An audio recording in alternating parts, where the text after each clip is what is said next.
Hello and welcome to Food and Dine. This is a Top Chef podcast. My name is Quiche. And my name is Gnocchi.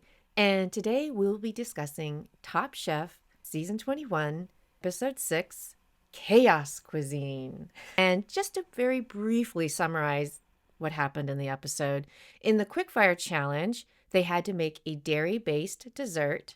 And the winner of the Quickfire was your girl, Michelle. Woo woo. And then for the Elimination Challenge, they had to make a chaotic dish, ?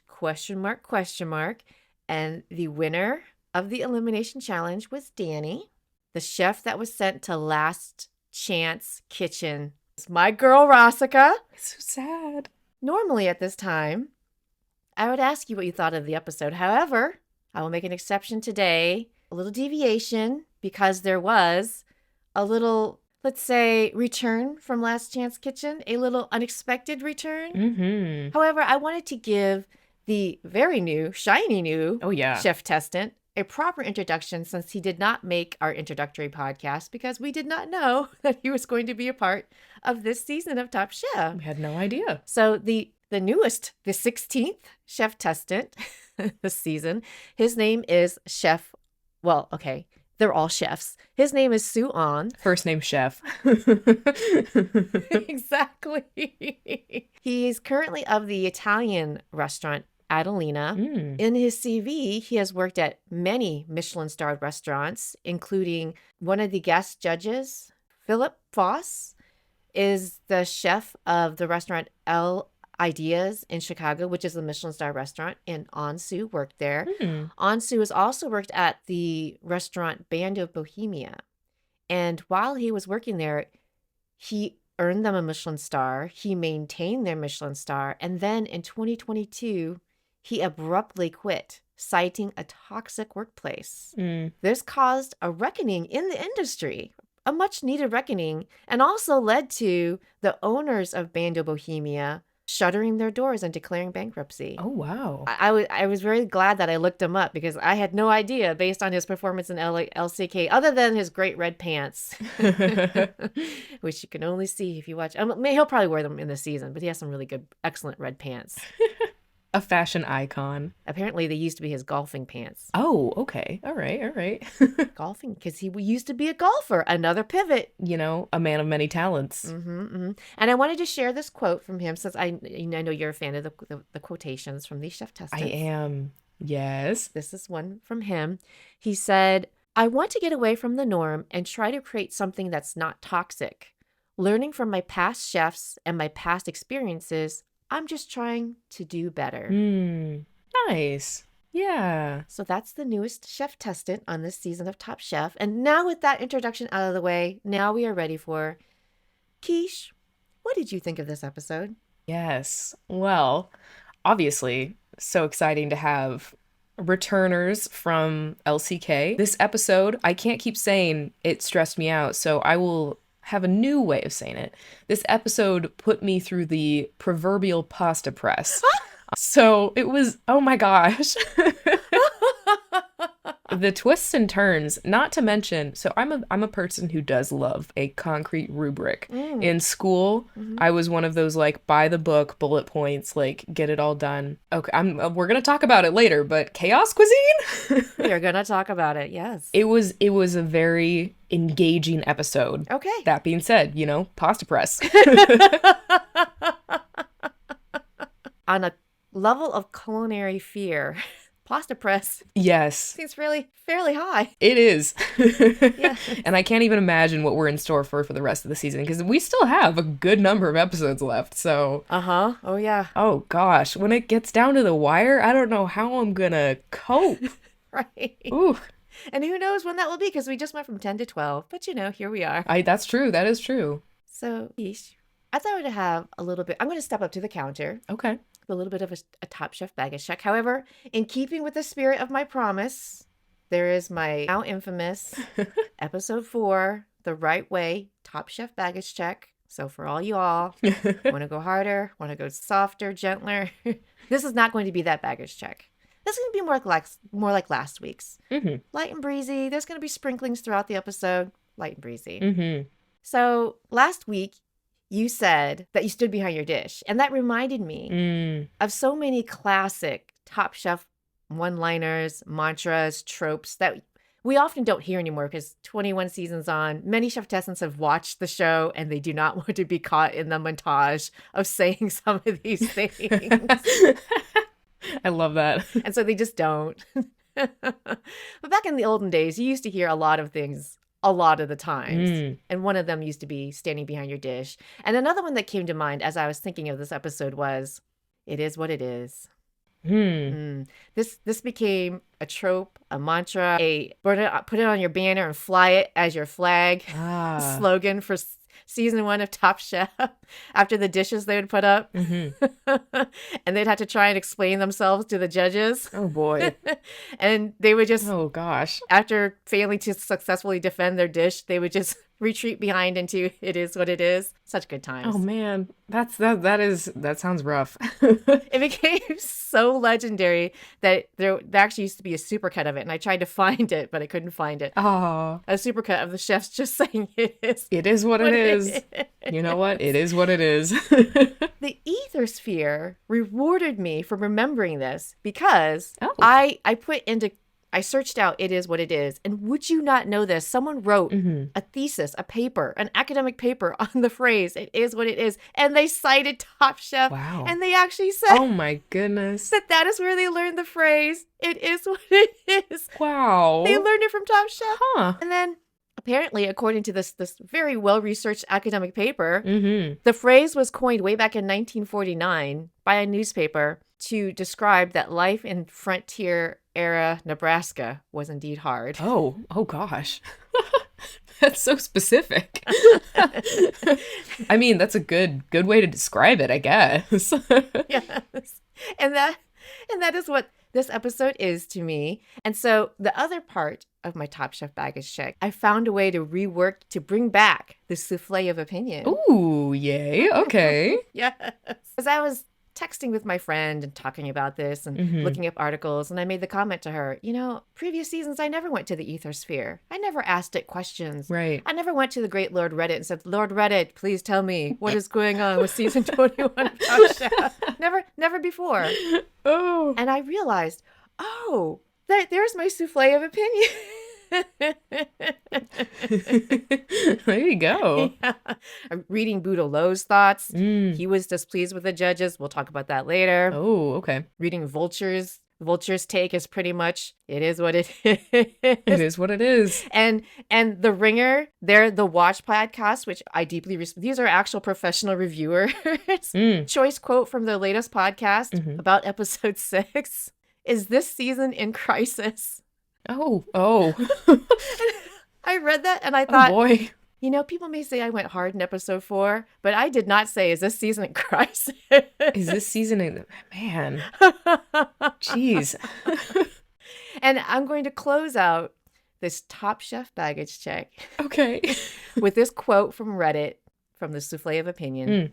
And actually, Reddit has been incredibly informative. They're the reason I realized I didn't watch a trailer from a month ago that would have explained a few things. Fair, yeah. So many wonderful tidbits from the Reddit. And so this particular one had the bright idea to go to the very public IMDb, which we could all access. We could all go look at, as far as I know. And they made the observation, it is indeed a new showrunner this year. Huh. It is indeed a new main producer this year. It is indeed a new main editor this year. Because all the ones that had been with the show from season 1 through season 20 are all gone. Oh. So all these people in the ethosphere are saying, what's going on with the editing? What's going on with the producing? Why does it feel so different this season? Yeah. This is why. And that is my Top Chef baggage check for this week. Oh.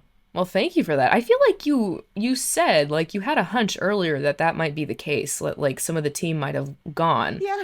So to have that confirmed via Reddit, okay.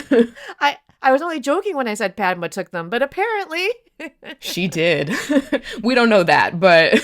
I'm throwing that fake tea out into the harbor. That's fake tea, everyone. Yeah. But somebody took them. So, there was a Quickfire this week. There was. This week, for the Quickfire, the guest judge was Christina Tosi of Milk Bar and Momofuku. We'll talk about that in a little bit.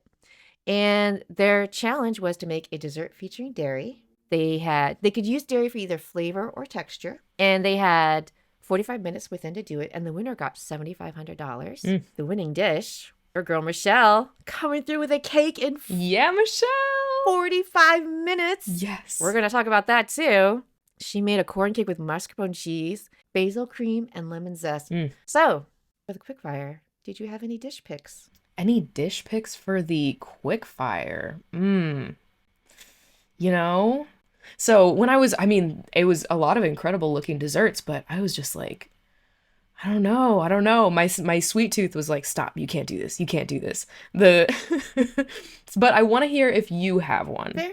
Yeah, I have just a couple. Okay. I'm just going to go through these dishes very quickly because I have more than one. So Amanda, who is in the top 3 of the Quickfire. Yeah. This dish stood out to me just because it sounded so bizarre. Cheddar biscuit shortcake with banana, pastry cream, and vanilla chantilly. And I thought, no way, when she was making it. But the judges, she was in the top. Yeah. The judges really liked it. And poor Kevin.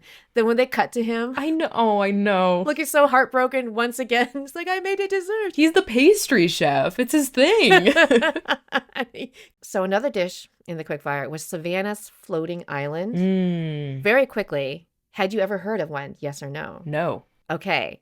So there is an episode of the Great British Bake Off. They did a floating island for one of their episodes. And so when I was doing my rewatch of the episode, because it had kind of stuck in my mind a little bit, it's like, floating island, where have I heard that? Where have I heard this floating island before? And then I asked the Ethersphere, and the Ethersphere told me, and I was right. It was the Great British Baking Show. That's great. And then Michelle stood out to me because she made a cake. And I honestly think, yes, they liked the flavors and everything and how she incorporated the cheese. But I think she won because she baked a cake in 45 minutes and she did it well. Yeah, that's impressive. Like, how did she do that? Yeah. And the reason that it stood out to me is the moment Christina Tosi said, you made this in 45 minutes, and then everyone was impressed and oohing and awing, and they loved how it tasted. In Kristen's season of Top Chef, season 10, they had an episode where everything was wrapped in foil, aluminum foil. They came into the pantry, everything was wrapped in foil. Oh, okay. And their Quickfire was they had to make a dish. They had to pick whatever they wanted out of the pantry, but they couldn't unwrap it until it was on their station and they had to use it. Oh. So if you picked it, you were using it. Oh, jeez. So Kristen comes through. Apparently, she has a photographic memory, comes through, cherry picks exactly what she needs to bake a cake. Hold on, though. This is a 30-minute Quickfire, I think. It might have been less. This is a 30-minute Quickfire. She does it in the microwave, and she wins. Oh, my gosh. Kristen, we're telling you, when people What? kind of hold their breath and just kind of a little bit in awe when they meet Kristen in person, like the chef testants and things, it's because That's why. truly amazing things that she did. That was incredible. Wow. That is. Oh my gosh. In the microwave, the number of times, it could be a food crime, the number of times that I've tried to make a microwave mug cake and it's turned out a rubbery mess. So, oh my gosh. Yeah, Kristen, you go. Jeez. Which begs the question, in this situation, what would Quiche do? Yes. In this situation, Quiche heard Wisconsin and said, Boston? So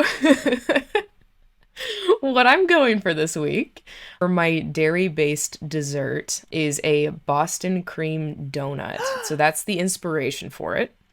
And so it's going to be a Boston cream donut with cherry vanilla pastry cream inside. Oh, okay. The donut is regular donut. I don't know if I need to say all that much about a donut. Regular donut. Not a cake donut. Regular donut. Good donut. And it's topped with a rolled out, kind of like pasta pressed almost, slice of dark chocolate fudge with sea salt on top. You're submitting your donut to the pasta press? No, not the donut. The fudge that goes on top. I'm not putting the donut through. That's actually hey though. Oh no. Well, hey now. Oh, I wouldn't do it for this, but I am thinking about how I've seen online where people will put a donut into like a waffle maker. Oh yeah. It wouldn't work. I'm not gonna edit what I have just because like Oh my gosh. It's so funny to see all these incredible dishes that these chefs are making. And like I know that like I can come up with an idea, execution not there, 100% not there. But even coming up with the idea, these chefs are making stuff with like, oh, it's a like this dish with gremolata or like this dish with all these different things. And some of them I still don't know what they mean. And so I'm just like, oh, I'm going to make a Boston cream donut with a flavored filling. It's like, yeah, that feels so baseline compared to what you guys are doing. But I will say, I stand behind my dish. I think it sounds good. Yes.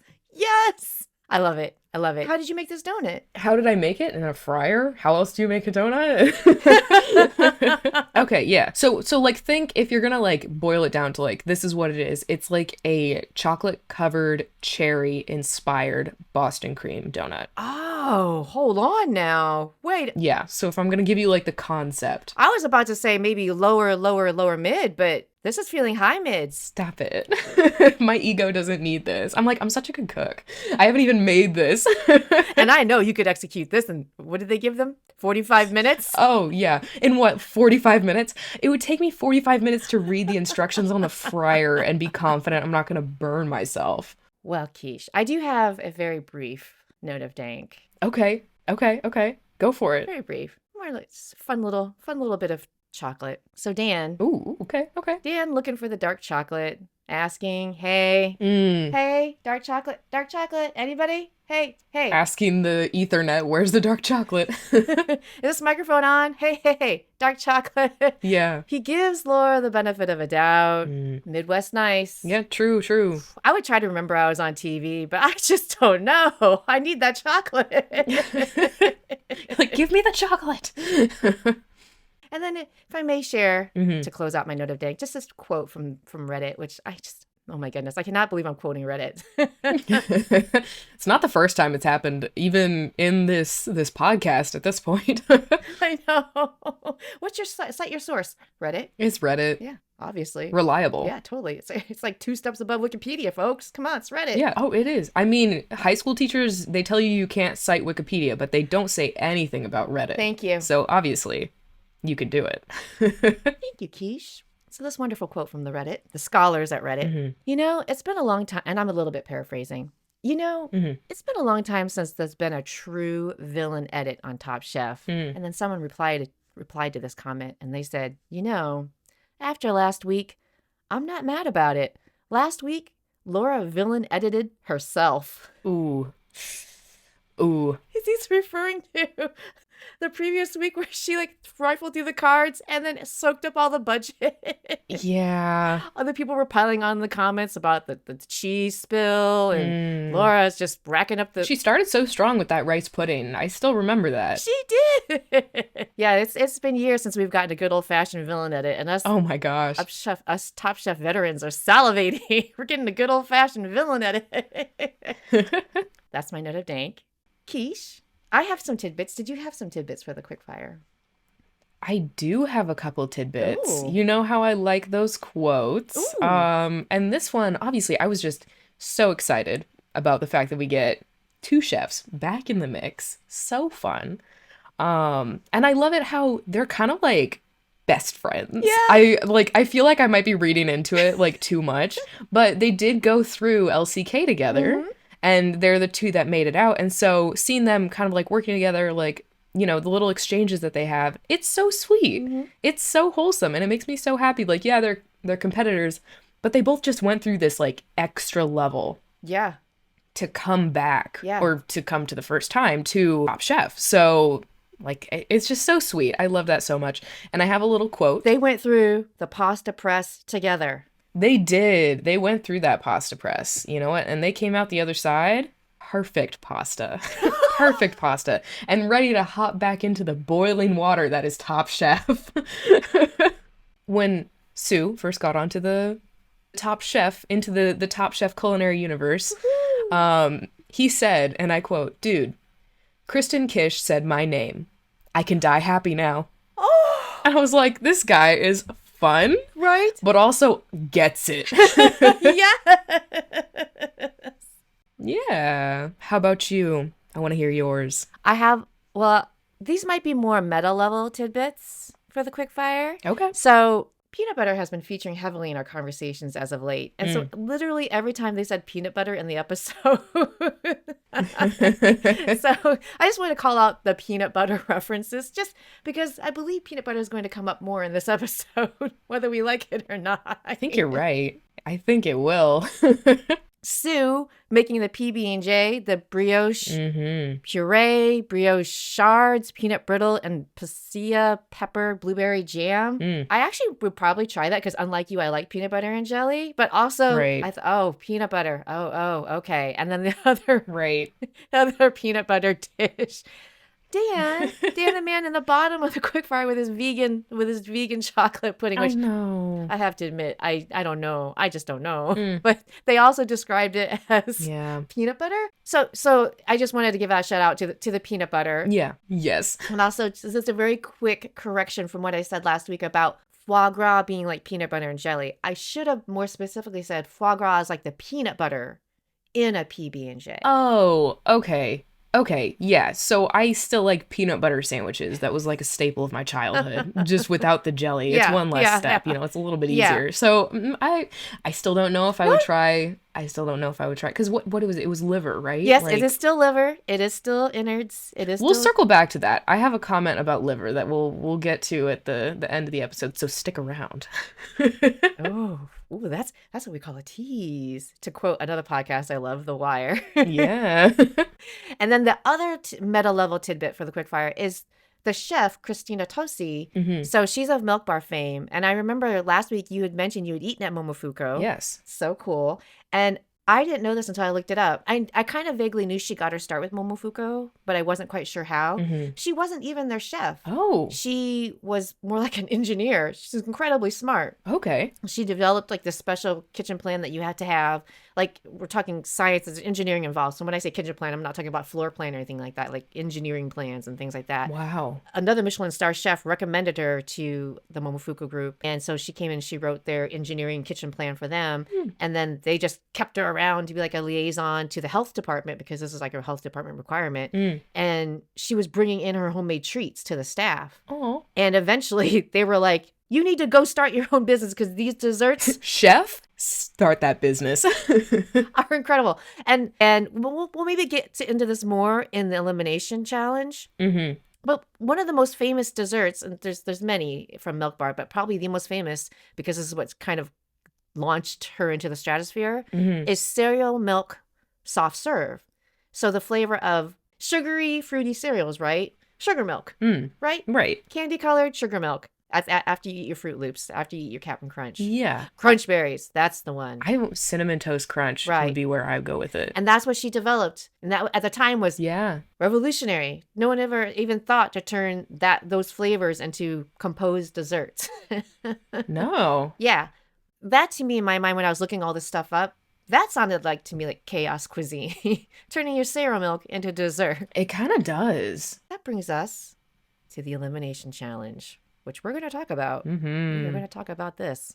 So there was an elimination challenge, Quiche. There was. It was introduced by guest judge Matty Matheson of The Bear. And I won't go into it too much. We gushed about him last week. Go watch The Bear. Wonderful show. He has a wonderful YouTube series. Great chef. Great actor. Great writer. Matty Matheson.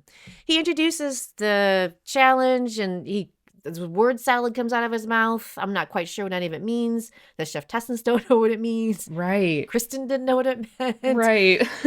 Kristen said, it's time to let loose and embrace chaos cuisine. She got back, how many chefs? 12 blank stares. She got back. Yes. And then after the blank stares, what is this challenge? The chefs were given 20 minutes and $150 to shop at random specialty shops, which they didn't really tell us about. They just kind of said, oh, go shop. I didn't understand. And then they cooked in the kitchen. The winning elimination dish was my man Danny. He made a scallop choux farci with yuzu koshu foam. They loved it. I guess it was ducks with their legs frantically flapping underwater.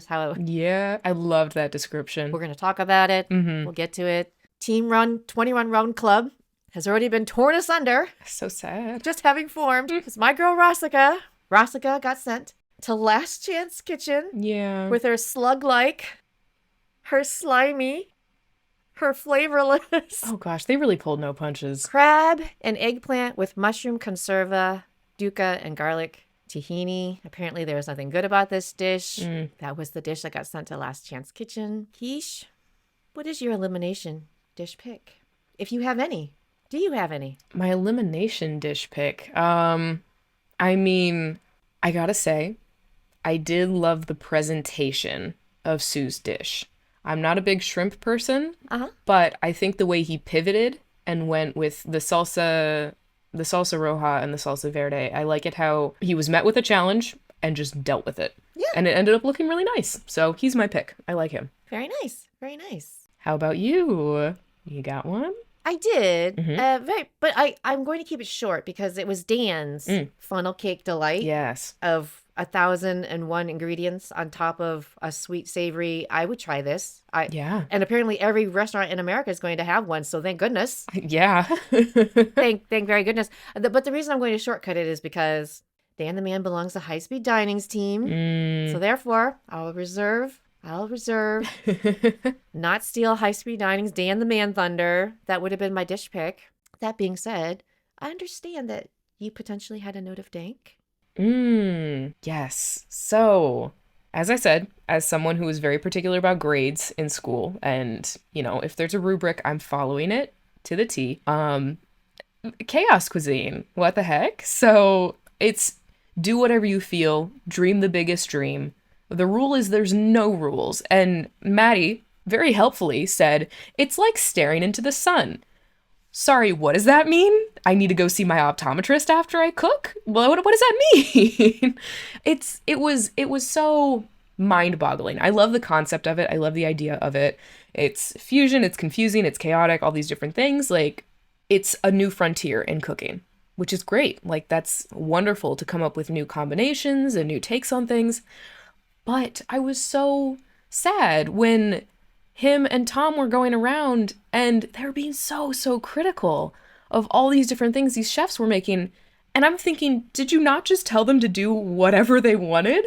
Like, where is the criteria born? Especially when it's so early on, like the dish hasn't even come to fruition yet. You haven't tried it. You don't know what the flavors are.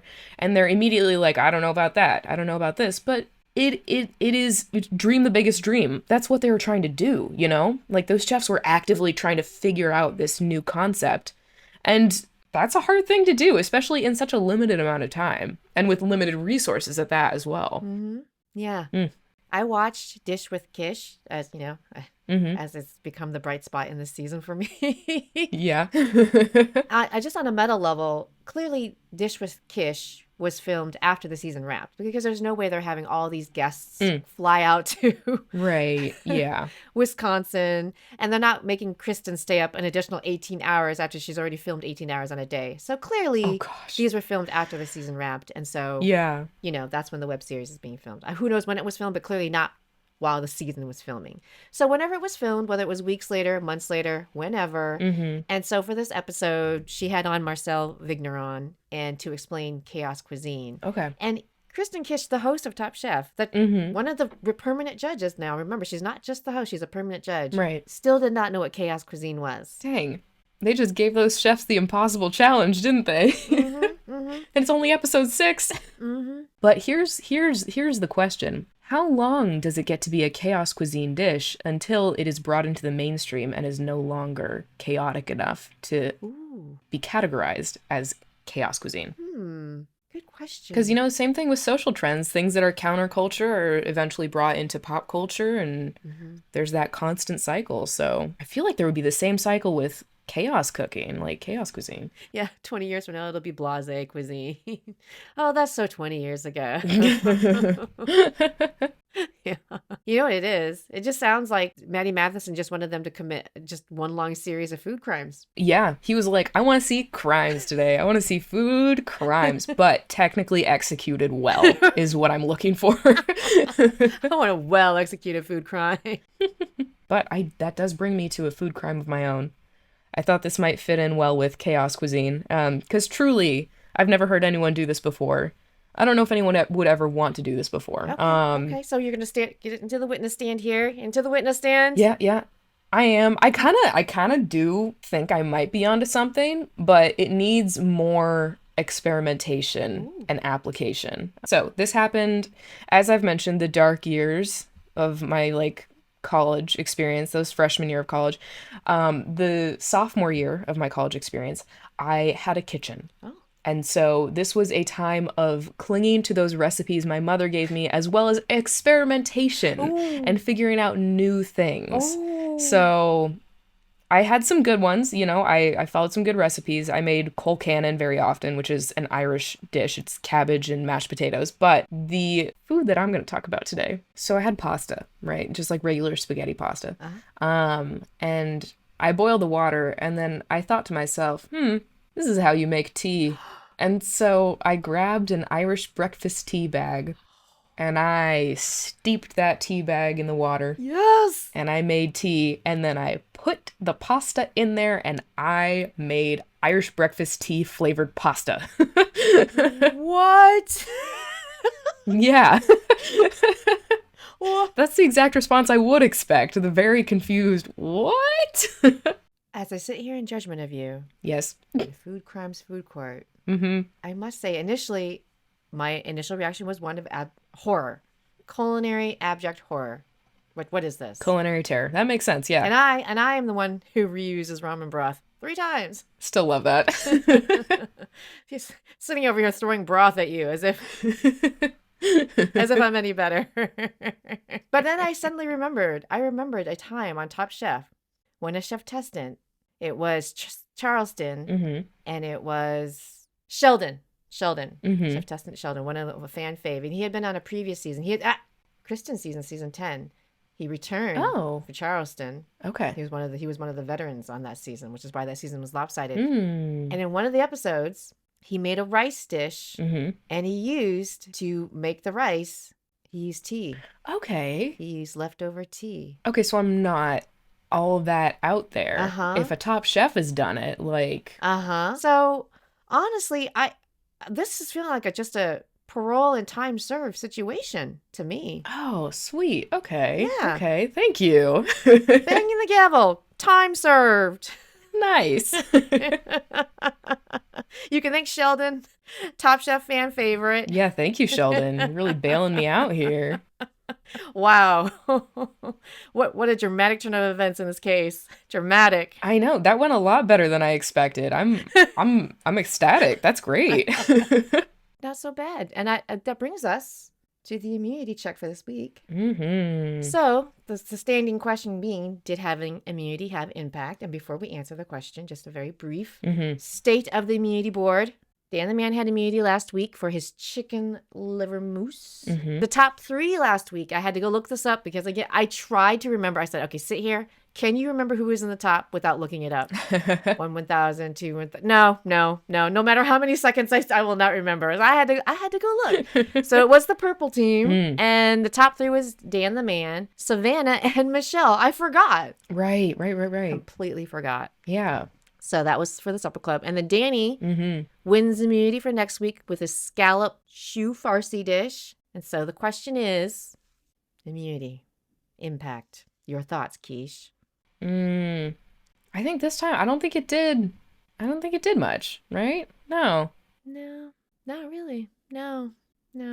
I mean, I guess I liked your note last time about the whole psychological note because Michelle must have been having 10 million thousand heart attacks when she was on the bottom. Oh, and, gosh, yeah. And she was in the top last week because you had made that point last week. Like, maybe not for us, the viewer. We don't feel the drama, unfortunately. Right. Hello, this is still a reality show, people. We should feel the drama, too. Right. But I'm sure Michelle was feeling that drama. I bet her heart was going, if only I had one immunity last week, I would be okay. Yeah. So, yeah. But I didn't think our immunity check would be that long. I will, however, say, since we glossed over it with Sue and Kaylina coming back, because they brought back 2 from Last Chance Kitchen when he was only supposed to bring back 1. Yeah. That means hovering over them like what is the kitchen tool? The pasta press? Yes. Hanging over these chef testants like a pasta press is the ever-looming threat at any time for no reason. It could be a double elimination. Just boom at any time. Jeez. culinary fear. And they were ready to just hold that over them. They were like, might not happen today. It might happen today, but it might happen later. It's like, oh gosh, that's so stressful. It does put a lot of extra pressure because, you know, they expected one back for sure. Yeah. But then to get a wild card, essentially, like a brand new chef, don't know what they're like, what skills they bring to the table, any of this stuff. We got thank you for doing the research. We got our rundown of his culinary experience. Holy cow, he's done a lot, you know, like, and this is something that they're going to learn. And like, we're 6 episodes in and they're like, oh, this entire new thing. Yeah. Wow. Oof. I do have to ask now though, because this was a rough episode, and Rasika, I know, a favorite of yours, near and dear to all of our hearts for her fun quotes and her innovative takes on dishes. What are you gonna do? So yes, goodbye Team 21 Run Club. Yeah. Oh boy. I was only half joking when I said, you know, if I had to pick a new chef tested every week, I didn't realize how prophetic that would be. Well, there was a shakeup in the top 4, as you might imagine. However, guess who's still in the top 4? Rasika. Oh my goodness. Points-wise, she's so far ahead. I don't know how many episodes it's going to take of us missing Rasika before she drops out of the top 4. But she is firmly entrenched in the top 4. Wow. The big change in the top 4 is your man Manny has dropped out of the top 4. Manny, no. Oh, come on. And in his place has slid my man Danny. Ooh, okay. Manny and Danny doing a little swap. Okay. Well, Danny was hovering around position 5. Manny has fallen to 6. I'm feeling a little bit nervous for Team Power Bottom over there. I know, jeez. And also for Team M&M, just in general. Yeah. I mean, Michelle, she's consistently, I would say. I mean, I understand that she was also on the chopping block up there for the elimination challenge. But I don't want to gloss over the fact that she's like, oh, desserts aren't my thing. And this is the second time that she has absolutely destroyed it with a dessert. So I'm still confident in her. She's great. Thank you for bringing up that little tidbit about Michelle. That was going to be one of my tidbits. We haven't been getting the barbecue references lately. So anyone doing the whenever Michelle says barbecue drinking game, they might be a little dry. Right. So I thought I might supplement that game with whenever Michelle says she's not very good at something. And then she does excellent. Yeah. And then she proceeds to crush her fellow chef testants with her skills. Oh my goodness. I'm suggesting that as an auxiliary to the barbecue. I like it. Yes. So to answer your question, I had a hard time with this. Very difficult because I've got Danny. Clearly, I cannot take Laura. Now, before her villain turn, Laura would have been my pick. Look, I have the feeling she could win because she's ruthless. She is doing what she needs, and it is a competition, and she is so doing it. If I was thinking less with my heart and more like Darth Vader, okay. I would probably pick Laura as my Padawan. I love how this turned into a Star Wars reference. I don't know, she's on the dark side. She flipped. This is a villain turn. She didn't come in with the I'm not here to make friends, which is a classic Top Chef line. She didn't come with, right, I don't want to know anybody. Seem nice, unassuming. Rice pudding. I want to know you, Laura. Rice pudding. I want to go to your restaurant. Sounds delicious. Sounds great. Yeah. And then suddenly, villain turn. Man. Am I wrong? She went from Anakin to Darth Vader in like an episode. So she's not your next pick? Look, if I was a little more Palpatine, a little smarter, a little less heart, she would be my pick. However, last week I was complaining, giving side eye to my dearth of chef testants of Asian descent, other than the obvious winner, Kristen Kish, clearly. Yes. And then, the elimination where I thought of you so much during that elimination, that judging. I was like, you and me both are standing up there in front of the judges right now. I know. Oh my gosh. The pasta press is hanging over our heads. It's coming down. It is. Cannot wait to talk. And then what was I excited to talk about this? I'm sad. No. Yeah, no, it's hard. Oh my gosh. So then I get back a bounty. I get back Kaylina, Asian descent. And I get out of the clear crystal blue, like magic, Soo Ahn. Yeah. And I lose one. And they're both doing great already. Right? I lose my Rossica. It's like, oh, okay. And now, points wise, if I'm gonna be biased and take one of Asian descent, I should clearly take Keelina because points wise, she's somewhere in the middle. And then points wise, Sue is obviously dead last. Yeah. However, since I have been watching Last Chance Kitchen, and since I liked the dish that he did, so initially when I watched the episode, he made fried shrimp, and we've all had fried shrimp. Big deal, no big deal. I was like, how did he make top 3? What's going on? And then it wasn't until I read someone's review, right, the Vulture review actually, and they noted that it wasn't just the vermicelli noodles that he wrapped the shrimp in. He also wrapped it in chicken skin. So when they were going on and on, right? Okay. So when I was reading this review in the Vulture, and she mentioned the chicken skin, and I was screeched, and I was like, I gotta read that again. What? And I went back and I watched that segment, and indeed. So they were raving about the texture. They were raving about obviously the perfectly cooked shrimp, but they were raving about not just the crunchy vermicelli noodles, which is not necessarily that avant-garde on its own, but it's the fact that he also wrapped it in chicken skin. And that was also crispy and crunchy. Wow. That was crazy. That was chaos. Yeah. And so I was like, you know what? A well-composed, very. I'm going to take Sue. Okay. He did cook to win. So I did have a few tidbits. Did you have any tidbits for the elimination? I did have a tidbit. There's one that I really wanted to focus on. I love a good redemption story. And Savannah had an excellent one this time. Yes. I loved that. The fact that she had tried a dish before with the mustard greens and, Matty himself was like, that's a bad idea, to her face. And then this time, and it was so exciting because she just owned it straight. She was like, you know what? Last time we did this, you probably don't remember this. I remember this. And she just laid it all out for him. Like, this is what's going to happen this time. And he was like, after she left, he was like, I don't know. I'm probably going to say the same thing. But this moment just warmed my heart. The minute that Savannah left the room, the camera lingered in the direction of Matty and the people on his side of the table. And you could just see this smile on his face. And you already know exactly what he's going to say. And they immediately start talking about Savannah's dish and how she nailed it.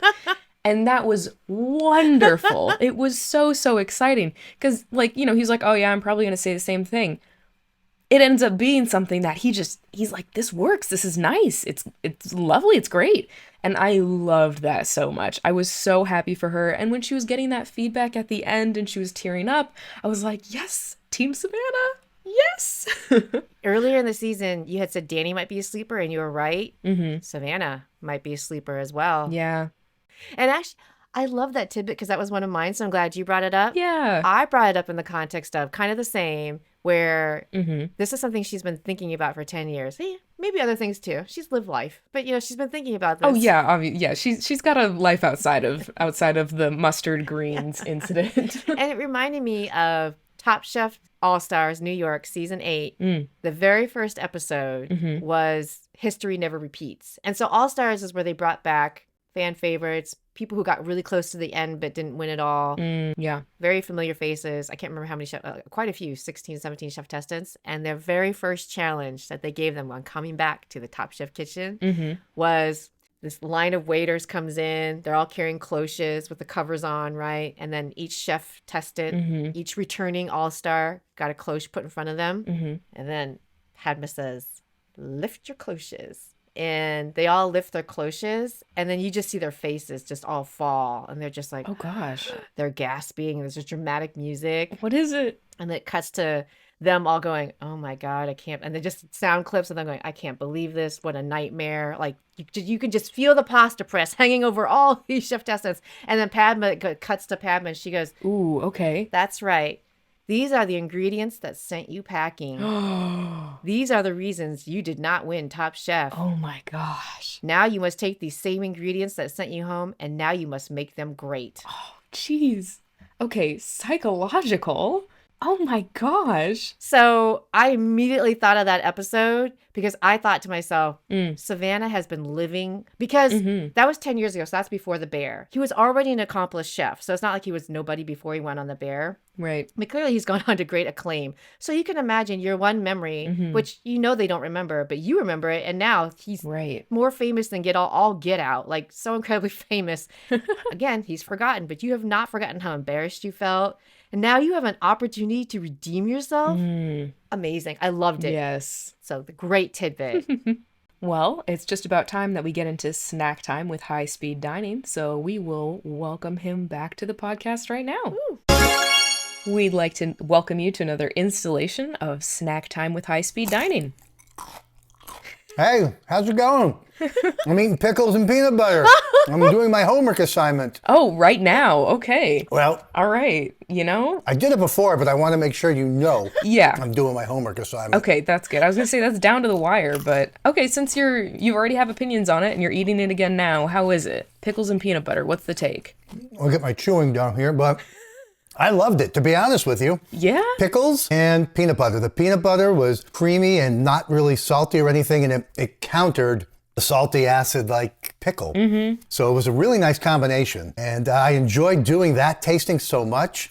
I decided to try another couple of combinations. So oh, okay. Okay. then I dipped a pickle, and these are kosher dill, by the way, babies, so they're not really huge, but okay, yeah, yeah. I dipped my pickle into burrata, a cheese. Okay. And it turned out to be very delicious because the burrata is not a salty cheese, right? And the pickle is, and it made a good combination. And at this point, I'm starting to realize we're just eating salad toppings together. You're not wrong.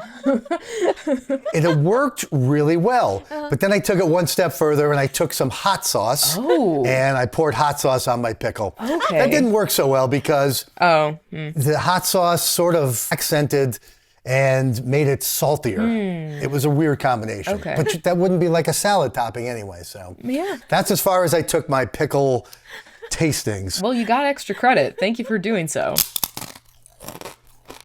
And I will say, yeah, I also tried the pickles and peanut butter challenge. Yeah, what'd you think? I will agree it's not a food crime. Okay, yeah. No. So I opted for, so when I was shopping for the supplies, for the mise en place. Yes, of course. And I found the baby kosher dill pickles, the little bar size that you suggested. Excellent. And then I was looking, there are a lot of peanut butters. I had no idea. Who knew? And so I ended up going with, I read the label and I said, the one that is the most natural, it has only peanuts in it, I'm going to go with this one. And then as I was making this selection, I thought, maybe I should be getting one of those that the kids like, that's full of sugar and all kinds of preservatives. Perhaps. Maybe. But I went with the healthy one. And my first bite was very apprehensive because I'm used to the children's peanut butter, the yummy Jif, the very bad for you, loaded with chemicals and sugar peanut butter. Love those peanut butters. Oh, yeah. And this healthy peanut butter does not look like peanut butter. Kind of have to stir it. It's not a very promising consistency. Yeah. I was very scared. And then I took my first bite and I thought about it, and my very first thought was, I really wish I'd gotten something with sugar in it. But after I got over my initial reaction, I thought, actually, this really does work. And this would be amazing with a sugary peanut butter. But it worked really well with a healthy peanut butter, too. Okay, that's good to know. That's good. Do you have a new challenge for me for next week? A new challenge? Oh, my goodness. I mean, my friend who was swearing by the pickles and peanut butter, she didn't mention any other food combos, so I'm going to have to do some research of my own to figure that out. All right. I want food crimes, things that are just absolutely... Oh, you want... Okay, well, I can give you a food crime. I can give you my own personal food crime, which it's been determined that I get a week in prison every time I do it. So it's Chex, the cereal. Going to be corn Chex or rice Chex, not wheat Chex. And then shredded cheese. And you just eat that together in a bowl. And shredded what? Shredded cheese. You can do like Mexican blend or it's up to you. It's up to you with that. Whatever bag of cheese you want. But that's my personal food crime. It's a snack that I love, so. Chex and cheese. I still have some burrata. Maybe I'll throw some of that in there. Hey, yeah, you never know. Really elevate the Chex and cheese dish. That sounds like a good combination, but that also sounds like chaos cooking. It does. Kind of does. Yeah, actually. Thank you. Very much chaos cooking, which I I loved this week's episode of Top Chef and Chaos Cooking. It was confusing explaining what that was going to be. Yeah. And it seemed like the judges didn't even know how to judge chaos. What is but it? that's what kind of made it fun, because we're all watching it, I think, going, what's going on here? Yeah. You know, how do we know how they're going to judge it or who's actually making anything good? I found it to be a really interesting task, I guess, you know, a challenge. Yeah. Yeah. See where the chefs go when they're not given specific borders or guidelines to follow. Yeah. Yeah. You know, one of the guest judges for the episode is actually Phillip Foss of El Ideas in Chicago, a Michelin-starred restaurant. Joel, I believe you've eaten there? Yeah. Yeah, you know, my first trip to Chicago for fine dining was in 2019, and I booked every Michelin star restaurant at the time. And I did get to El Ideas and chatted with Phil a bit that night, because it's a really small restaurant. You know, I was just looking, it's been a while since I've been there, and I researched them a little bit. And I think it's just 2 chefs, Phil, and they recently hired somebody else. It's an 18-seat restaurant. They're currently doing a 9-course tasting menu. I did a 12 when I was there at the time. But it's very much a supper club style of dining, where everyone comes in, eats the same food together. The chef will explain the course, what the ideas were that went into it, and what it's all about. It's a very trippy kind of restaurant, a chaos type of artwork with some murals on some walls and weird painting and, you know, a trippy kind of thing, a big open room. And it was really interesting. And some of his food and style is very chaos cooking. And I guess that's why they had him there. Yeah, okay. A lot of splatter sauces on plates. One of the opening dishes is a chicken liver mousse, where they just put a really tasty, intricate chicken liver mousse in the middle of a big plate, but then you have to lick it off the plate. Okay. So it's weird, and that's a tradition they do there. I think it's still going on, I would think. And you just have to lick it and everything. And from the start, they make you a little bit uncomfortable, non-traditional, and they bring chaos to fine dining. Another dish they had were French fries and ice cream. Oh. Okay, that makes sense, though. Does it? Yeah. Because people, French fries dipped in a milkshake? Yeah, I can go there. That is a food combo. That's one that I've heard of quite often, yeah. Yeah. I loved the restaurant, and he seemed like just a great guy. At the time, I was getting crazy with my fine dining, and I was trying to do 500 fine dining restaurant meals in 1 year. Oh, man. And I was halfway into it by the time I got there, and he thought it was an impressive feat to do and try. And turns out I nailed my 500 meals, and the next year I did over 600 meals. And oh my goodness. It was pretty crazy, but yeah, he was the perfect chef for that. Yeah. And so I really enjoyed all the chaos cooking and watching all the judges not know how to how to judge it and all, but that was fun. What did you guys think of that premise? Confusion, chaos. What is this? How do you judge this? What are the parameters? What? Who's on left first? No, it's confusion. Yeah, exactly. Yeah, that one was exciting. I really enjoyed watching that episode. A little bit better than some of the duality things, or look at this building, now cook something based upon it. What? That's crazy. I guess I think that's crazy, where we were faced with chaos cooking, though. That's a hot take, I feel like. I feel like it's more concrete to be like, make something based off of this thing that you see, versus like, what? Do whatever you want, but whatever you want might not be right. Like, I feel like that's harder to... I think they could have better explained this chaos by taking them to like a Salvador Dali museum and showing them really wild artwork that's just... That's an idea. Up to your own interpretation to some of the things you see. You know, showing them trippy types of things like that, where you go, like, what am I seeing? Exactly. Now, what are you making based upon it? Well, I suggested that. So I have jokingly said Christina Tosi could have introduced the challenge with her world famous cereal flavor desserts that she did for Milk Bar, that she still does for Milk Bar. I mean, they're both famous for a reason. Like, in a sense, that's kind of chaos cooking. Like, who would have thought to ever do that? Well, she did.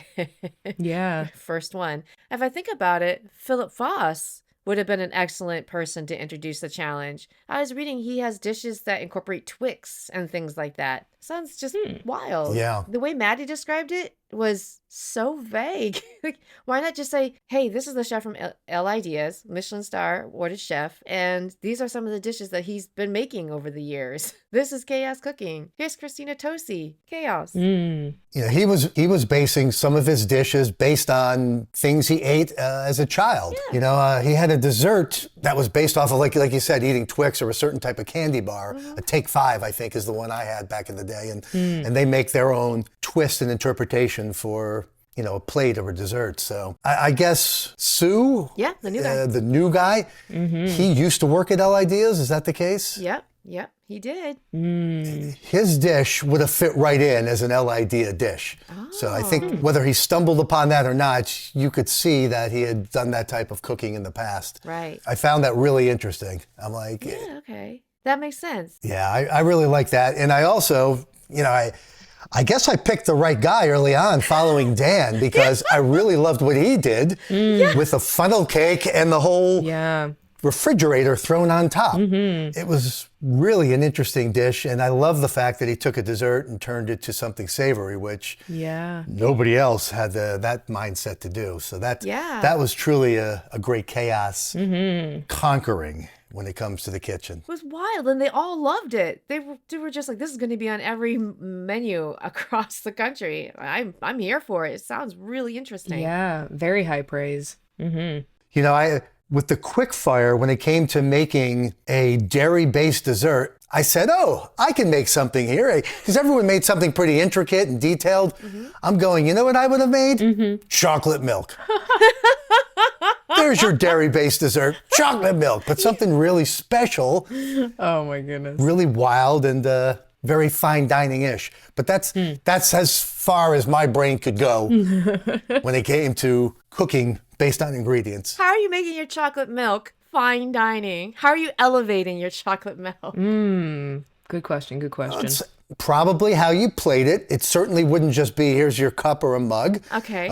Maybe I put it on a plate and you have to lick it off like a cat. Oh. Right? Now we're getting... that's chaos before we knew chaos was coming. I was gonna say that's bridging. Yeah, that's over into chaos cooking. Yeah.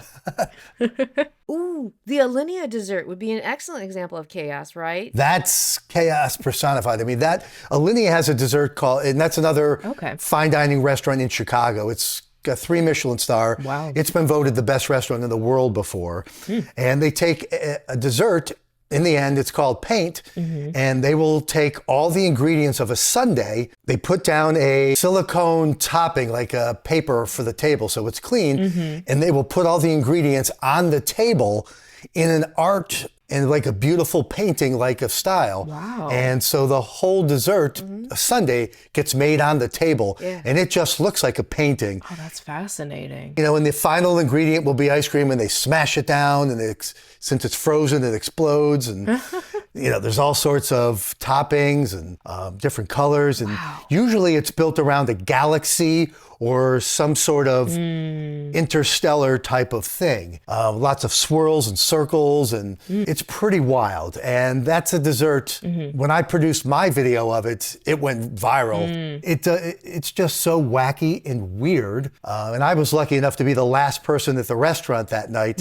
So there was no one around, and I was in the quiet room upstairs. Yeah. And it became more of an ASMR thing where you could hear them drop sprinkles on the table, and it just... Wow. And you heard all the sounds and everything, and the chef who makes it was silent. I'd ask him questions, and he would be like, silence. Like, oh, okay. Well, So it's the experience along with the food. I like that. That's fascinating. Yeah. it's what are they making? It's kind of like, I guess, watching like Bob Ross. Was he the painting guy? Yeah.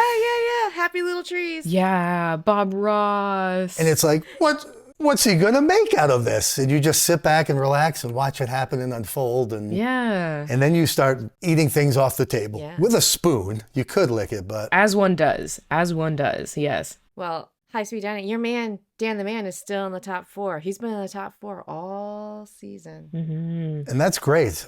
I'm enjoying it. You know, I didn't expect Rossica to get canned. She had, apparently, I know. your previous victories mean nothing. Nope. You could be up one day or in the same episode. You can win the quickfire and be on the bottom. Yeah. Yeah. That's happened multiple times this season, actually. That is true, yeah. Ouch. I found that to be really interesting how they cut people. It seems like with the new host, they're really trying to shake it up, keep people off balance, not know what to expect. I mean, they've never brought an extra new contestant on before, have they? No. Shocking. So they're trying to do their own thing and make their mark and create their own identity, it seems. And being the first season for me, I'm kind of enjoying it. And Yeah. it's fun to hear takes of people like Gnocchi who is going, why are they doing that? You're ruining the formula. How dare you ruin 21 seasons or 20 seasons of tradition? How dare you? It's a season of chaos, it seems. And it's been a blast. And I look forward to watching my episodes every Wednesday night now. I'm just like, ooh, first thing for TV, we're going to that. Yeah. I love it. You two have been the best part of this season for me. Yeah. Thank you so much. Aw.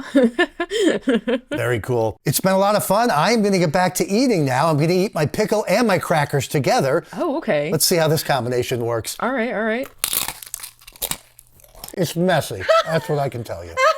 Messy. Okay, yeah. Official review. See you guys next week. Thank you. See ya. Thank you. Thank you for joining us, High Speed Dining, and that was snack time. We'll see you next time. Thank you.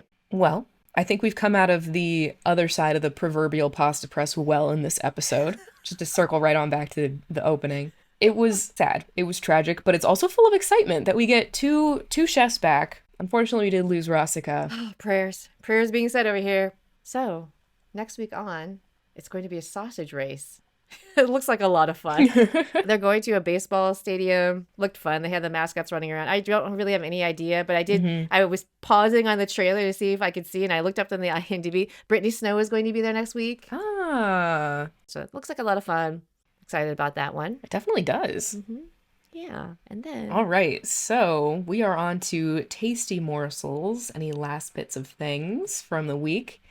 So I have some exciting, interesting new news. Yesterday, I was lucky enough to go to the TV Academy event for Diners, Drive-Ins, and Dives and Tournament of Champions. No! I'm so jealous. I'm so happy for you. Yes. It was amazing. It was so much fun. Guy Fieri was there, the mayor of FlavorTown, in the flesh. No, get out. That's so cool. It was amazing. It was so much fun. And just getting to hear him talk more about Diners, Drive-Ins, and Dives, the impact it's had, as well as Tournament of Champions and the level at which that competition is hosted. Yeah. It was incredible. It was so much fun. What the flock? This is so cool. You're so cool. I mean, okay, I haven't eaten I haven't eaten at any Michelin star restaurants. You guys have that. I had to find something. This is a great something. Come on. It is pretty good. So, circling back, I teased a comment about liver earlier. Someone asked Guy, they said, is there any food that you would just not touch? And he said, if it had a job in the animal, I don't want to eat it. So if it filtered something, if it pushed something, if it licked something, I'm not interested. And I thought that was hilarious. Oh my goodness. That's so good. I love that. Despite that, though, he has tried lamb tongue. Whoa. One of the Diners, Drive-Ins, and Dives locations. Oh. He had lamb tongue, and he said, you can't think about it too much. You just kind of got to do it. But this, here's a little bit. I'll get into it. So there was a reception afterward with food, which I will get into, obviously. But before that, Guy was mentioning a little something, which I feel I can share since he shared it to a group of quite a number of people.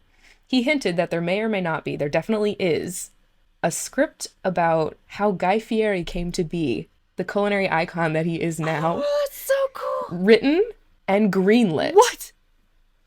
So He shared that and he was like, oh, I probably have said too much, but I'm going to say it now because anything to get this project more hype before it's even known, I desire to do that because he's great. Yeah. He's doing such a wonderful thing by uplifting these mom and pop restaurants across the country. Yeah. He did a massive amount of fundraising Yep. and relief work help to, these different, we had a lot of fires in California over the years, and he has made programming where they feed the first responders and they take care of people who are taking care of other people. And making sure those mom and pop restaurants stay open through the pandemic, all these different things, the fires in Hawaii, finding relief efforts that he can do. Yeah. He's really using this platform that he has in the culinary world so well and in such a kind and giving way. And he's hilarious. Yeah. Oh, yeah. He literally brought a bottle of his tequila on stage and poured shots for the front row of people in the auditorium. It was great. It was so much fun. I do want to give a little shout out to, the Food Network events, Guy Fieri's event specifically. This one was really good in terms of the food that they had afterward.